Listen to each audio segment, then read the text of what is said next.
What if I told you that perfectionist tendencies are often developed from narcissistic abuse?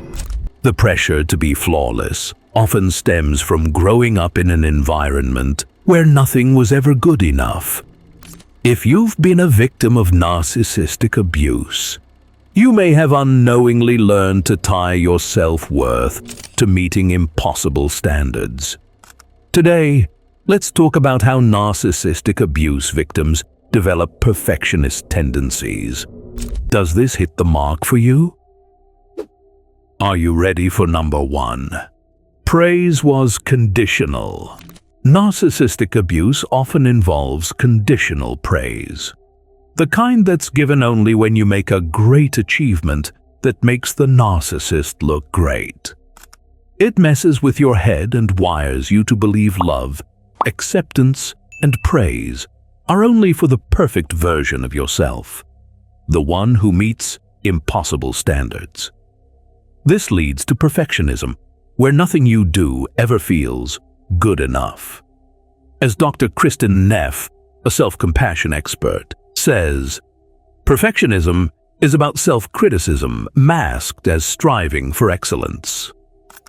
When you grow up in an environment like that, you learn to chase perfection as a way to survive, not realizing it's actually making things worse. It becomes a toxic loop of needing approval while never feeling secure in who you are. Let's talk about number 2. They were made the golden child, or the scapegoat. If you were the golden child or the scapegoat, you probably know the weight of unrealistic expectations all too well. You might have been put on a pedestal and expected to be flawless, or blamed for everything, and made to feel worthless.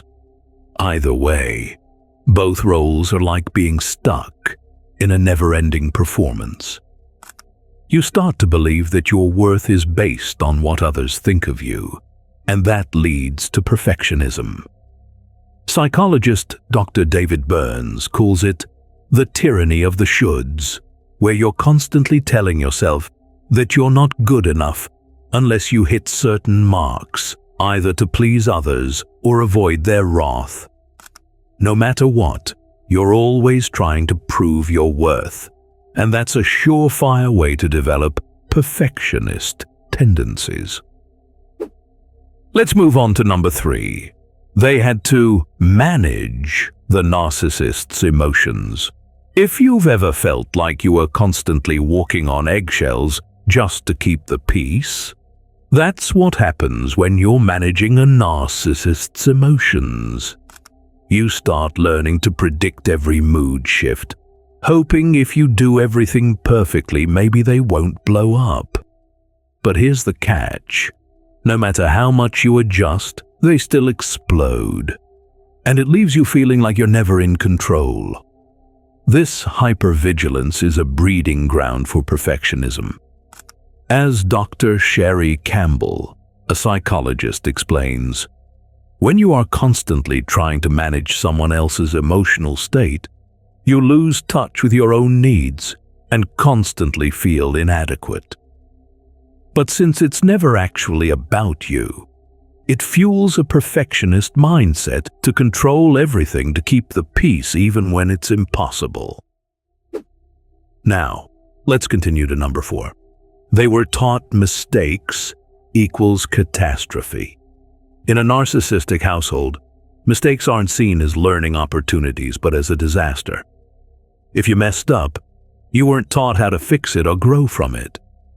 Instead, you were made to feel like a failure.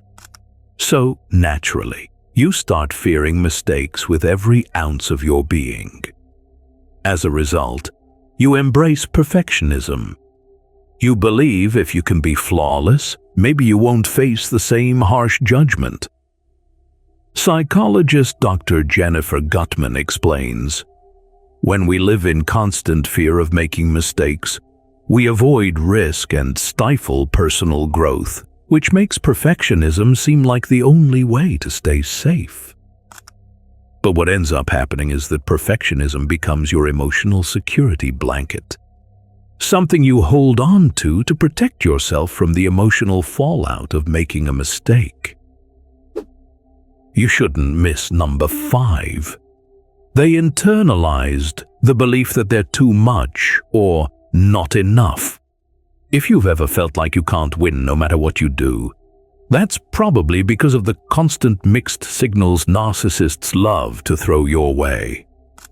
One minute you're too much, too emotional, too loud or too demanding, and the next you're not enough, not pretty enough, not caring enough, or not trying hard enough. Dr. Susan Forward, author of Emotional Blackmail, says that narcissists thrive on this kind of emotional chaos, leaving their victims feeling perpetually insecure. And you start chasing this imaginary, perfect version of yourself that can never be achieved because the goalposts keep moving. You try to be just the right amount of everything, but in the end, perfection becomes an illusion, a desperate attempt to escape the feeling of being too much or not enough. Are you still up for number 6? They were punished for being themselves. You might have been ridiculed for being too quirky or just different in any way. Narcissists are experts at making you feel like who you are isn't enough. So you start hiding behind a perfect, polished version of yourself, one that's acceptable, safe, and less likely to trigger their wrath. As Dr. Laura Berman, a relationship expert, puts it, when we suppress our true selves to fit in, we lose our sense of authenticity, which leads to anxiety and self-doubt. You become a master of perfectionism, trying to present a flawless version of yourself to protect against rejection or ridicule, all while losing touch with the very qualities that made you unique in the first place. Let's keep it moving to number 7. They were shamed publicly and often. If you've ever been publicly shamed or humiliated, you know it's not just the moment that stings, it stays with you. Narcissists are experts at making you feel small, often humiliating you in front of others to assert control. As psychotherapist Dr. John Amadeo says, shame makes us hide who we are, even from ourselves. This often leads to perfectionism because you think if you can just do everything right, you can avoid that awful feeling of being exposed. But the problem is, even when there's no real threat, the echo of that shame lingers in your mind. It makes you feel like you're always one mistake away from being put on blast again. And it's this constant self-monitoring that fuels perfectionism. It's like trying to outrun a shadow that was never really yours to begin with. Here comes number 8. They mistook compliance for safety. Psychologist Dr. Sherry Campbell explains, perfectionism often masks the deeper issue of codependency, where a person's self-worth becomes tied to the approval of others. The need to please the narcissist becomes so ingrained that it turns into an automatic response. The more perfectly you comply, the safer you feel. But the problem is, it's not real safety. It's an illusion, and you end up losing yourself in the process. Perfectionism and compliance become a way to survive emotionally, even though it keeps you from truly living your own life. Moving on to number 9. They were emotionally parentified. If you were forced to take on adult responsibilities as a kid, then you likely grew up way too fast. You became the emotional caretaker before you even knew how to take care of yourself. And now, as an adult, that need to perform never really goes away. Therapist Dr. Lindsay C. Gibson explains, emotionally parentified children often carry the burden of perfectionism because they feel responsible for everyone's well-being. Now, Every mistake feels like you're letting everyone down, even if it's just that younger part of you still carrying all that old hurt. Finally, we're down to number 10. They want to prove the narcissists wrong. Narcissists often target their victims with cruel words, calling them weak, stupid, or lazy.